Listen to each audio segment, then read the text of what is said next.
Hey Jarno, here's just a quick final update on the basket here, because I'm just now at the halfway point of this body. This doesn't 8 eyes, and it has 8 frequencies, so there's 9 spheres for every edge here of this triangle, and between 9 spheres there's 8 steps, 8 intervals. And with that I've taken the rim of the basket up to where this is also each 8 steps. In other words, I now have the other corners of the triangles, the bigger triangles that I've grown here. So with the next layer, and I think I'm going to do perhaps 2 or 3 after this point, but with the next layer I'm going to have to take out a number of fingers. For every one of these corners here, I'm going to reduce the fabric by 1 bead, reducing the fingers that are pointing at this sphere here, for instance, from the 6 that all the others have along this edge down to 5 as that one has. And that's what shapes it. So let's do that. I'm currently in this bead here, second to the corner. So the next bead that I'll add is not yet quite the corner itself. Oh no, I'm gonna be at such a tangle now. I've got a very long line so that I can go around once. It takes a lot of line too. Alright, I'm in this bead, and the next bead that I'll add,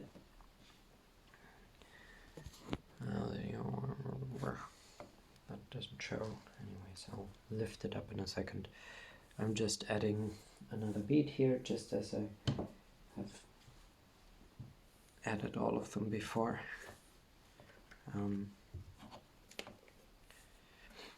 And I put both ends of the line through this one and that one. Then I get all of that long line out of the way. The next thing is that in this case I still have the knot that I have to add length of line to the umbilical cord. That knot does not show up there. That knot needs adjustment, because I've been drawing them so that they are within the beads, hidden, so to speak.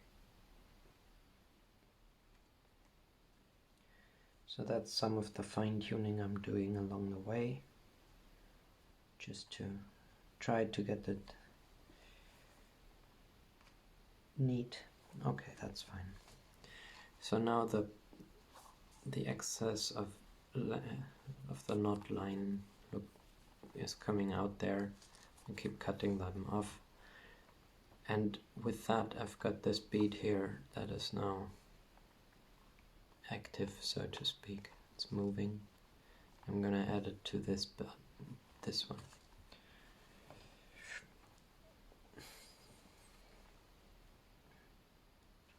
And that's all the connections I can do with this particular sphere right now, because that's the only 2 adjacent beads to it.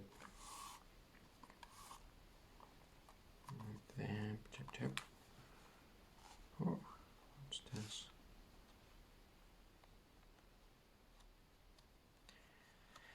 Quantum entanglement. That's what it is. Okay, so there is still a connection missing, so I'm gonna take that step back. It's very easy to do this because it shows quite clearly whenever I do miss a connection. Alright, so now you see there's that odd bit. So that's of the next layer. And it added to this corner sphere here, it added a fourth finger. So I'm gonna add one more sphere to this. So again, just as before, I'm drawing through one end of the line and then the other way around, making ends meet, as I would say. And with that I get another connected, and I'm going to add that up to this, which is the corner sphere here.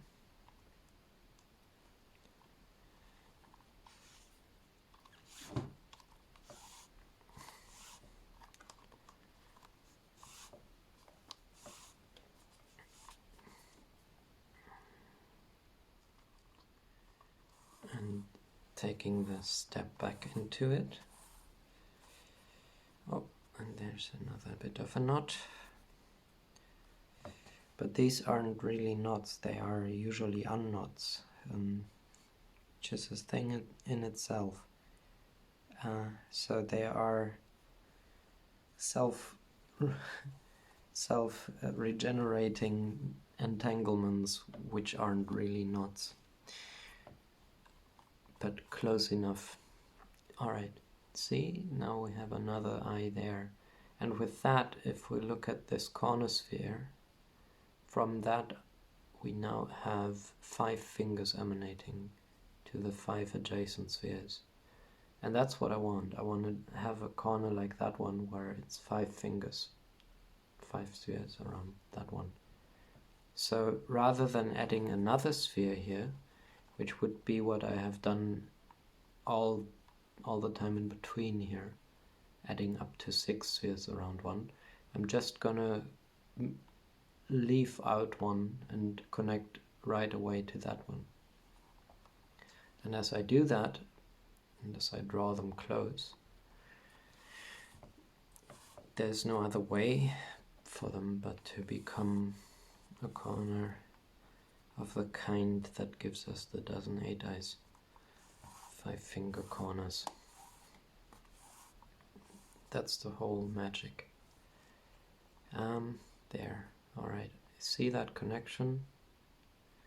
Now when I draw on it, I'm gonna help it a little bit by bending. There. Now it draws into place here. And you know, in mathematics they call these things closest packed spheres. I prefer calling them closest drawn. I find that more appropriate. But there you go. Now we have another one of those corners where it's only 5 fingers. And it's already begun to inform the whole shape of its turning, its changing. And with that I'm just gonna go on a few more beats here, and I'll think I pause the recording and just return. Well, let me add one more so we get out of that corner here, and after that I'll skip a few so you don't have to sit through them, and I'll show you when I get to the other corner here. So this is now the active beat, this one, whoop, whoop, whoop, whoop. And I'm gonna attach it to all its adjacent spheres.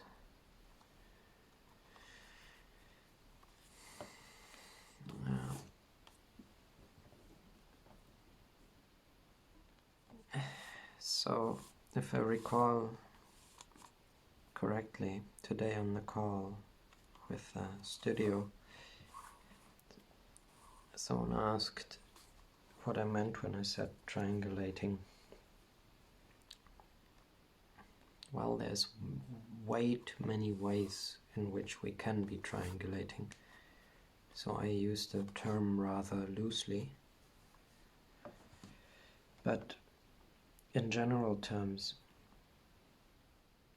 if I speak of that, I speak of knowing that relating and relationships, if we do them, the shape matters that we do them with.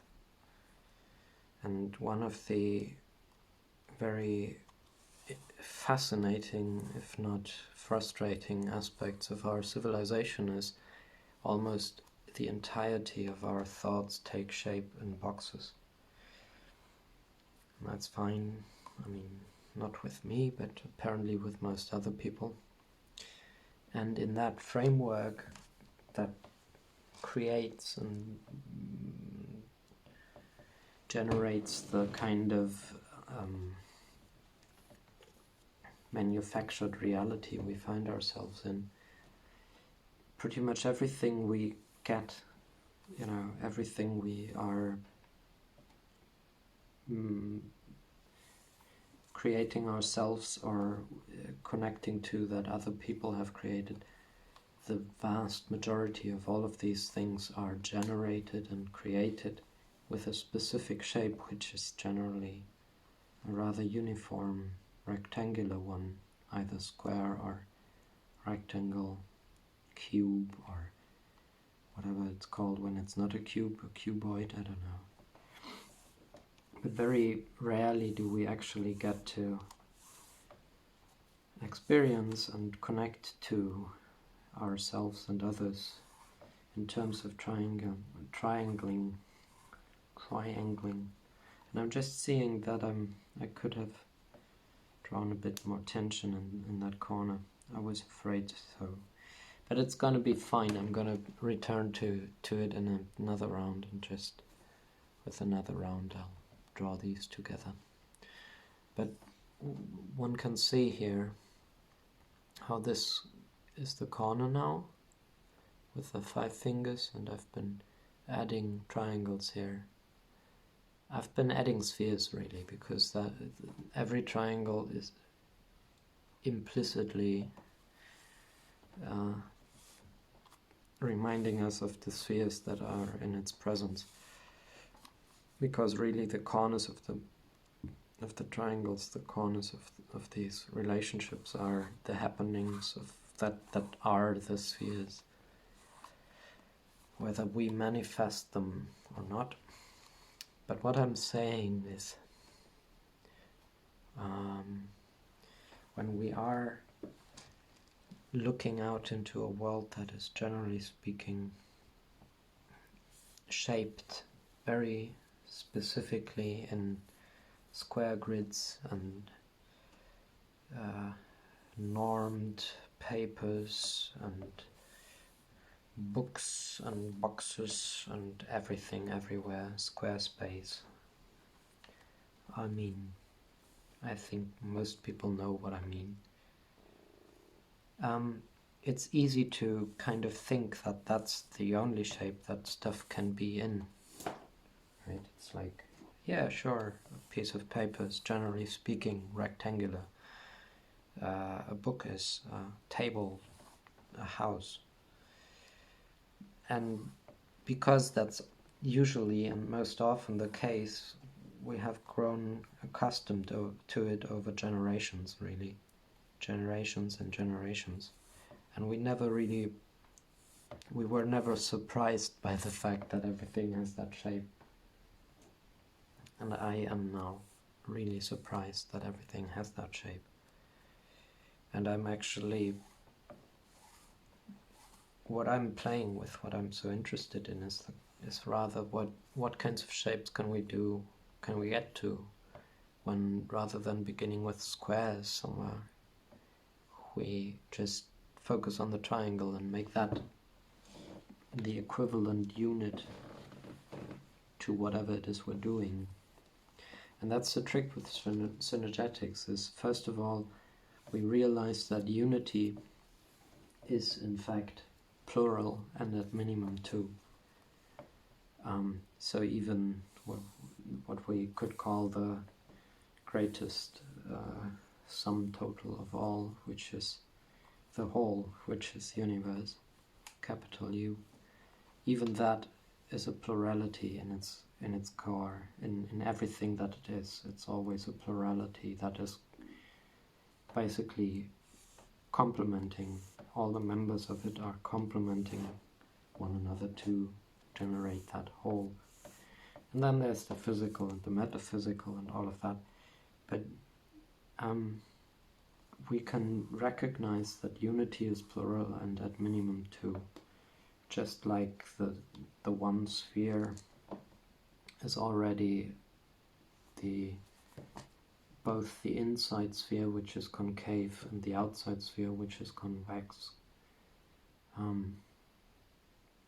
So that's already 2 that are embodied by 1, and both of them are equally real and valid and important to keep in mind. So the whole sphere is both its inside and outside. And when we get to the connection between 2 spheres, which is one line, as I can just show here, I'm going to connect this one to that. So I'm going to take actually 2 steps, one on the inside and one on the outside. Speaking of those 2 spheres that are congruent but complementary, that are already manifest with every sphere.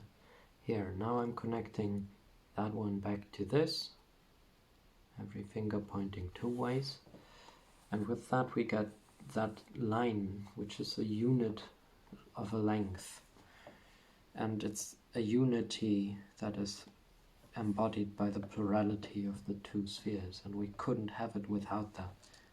Similarly, the triangle is a unit that is generated and membered by 3 spheres. There are 3 relationships and the 3 angles between those relationships, and all of those together generate the presence of a center of gravity. Just as the one line has a center of gravity, so does the triangle. And so does the 4 eyes, which is 4 spheres, like this, 4 spheres. That also generates a wholeness with inside and outside, very importantly, and thereby a unit out of the unity of inside and outside. And actually that unit is our quantum volume unit. But anyways, I was just adding those thoughts because I try to put this in words every now and then, in as many ways as I can, so that I can hopefully communicate these insights and thoughts sufficiently with people so that they, can make use of them. Alright, so do you see, now we are getting here. I have not stopped the video, indeed. That would be time lost. No, it wouldn't. But anyways, I'm like 2 spheres out before I get to the next corner here. So I'll add 1, and then we'll see from there, 1 step after the other. Now, there. So what does it mean practically if we are triangulating? In my case, the way I see it, I'm just minding and tending to ways of addressing each and every need that I find to have in my life as far as I am capable of by means of triangles. You know, if that means that I'm writing on a piece of paper that is for once triangular in nature, which it doesn't limit it to the triangle. It can be a hex, it can be a pair of eyes, it can be the triangles. It actually can be many things all of a sudden, because it's the general unit isn't a square, which kind of cuts out all the other possibilities. But it is the triangle, which in its own very basic nature is a polyform. Meaning, if I unfold a triangle like a pair of eyes,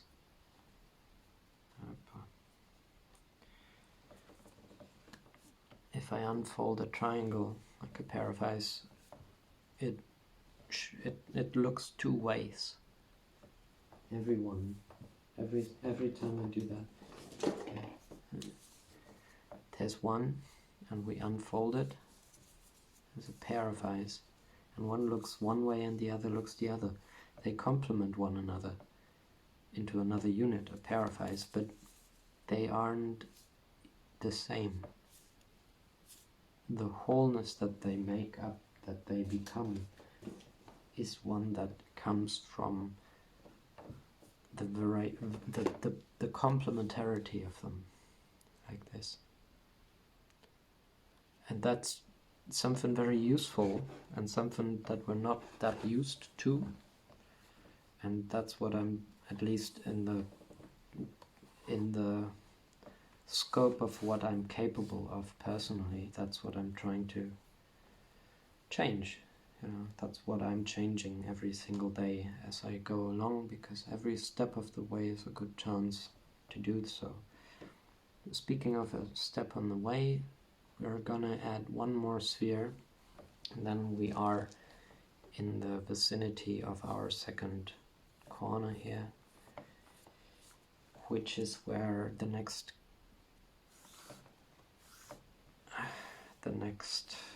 surprising synergetic behavior is going to show up, because again, as I surround that particular sphere, which is the corner, which is always fun to make out, I find.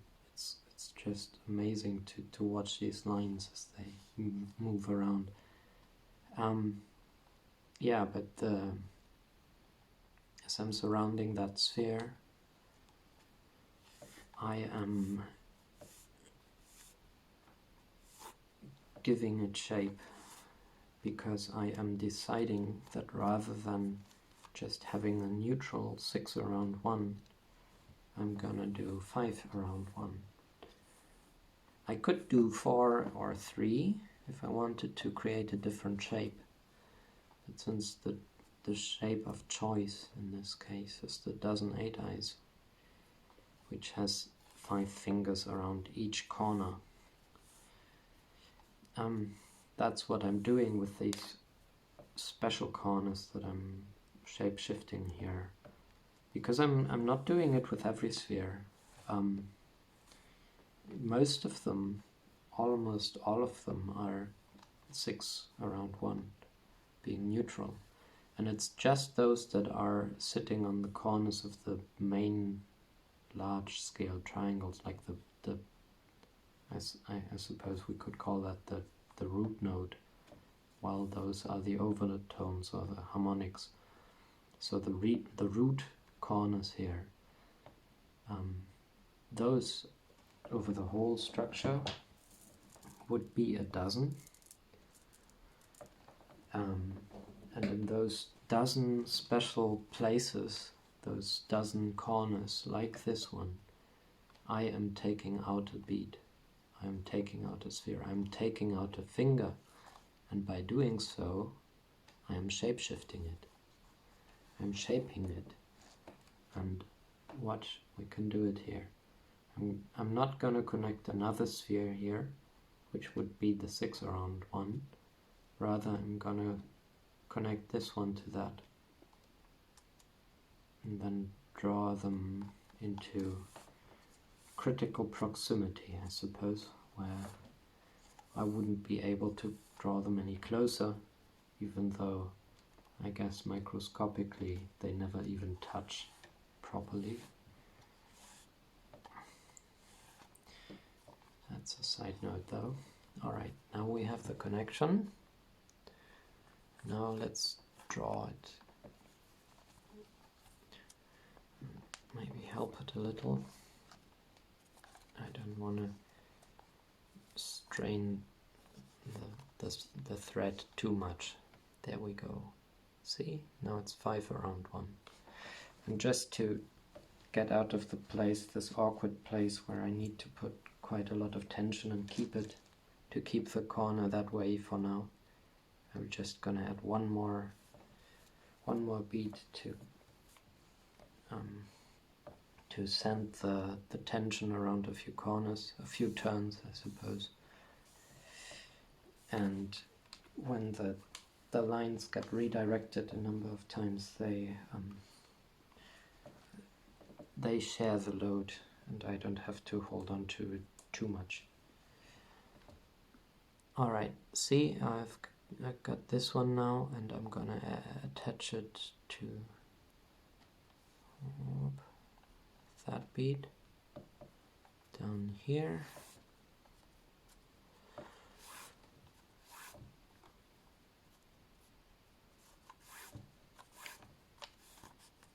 And then back into that sphere.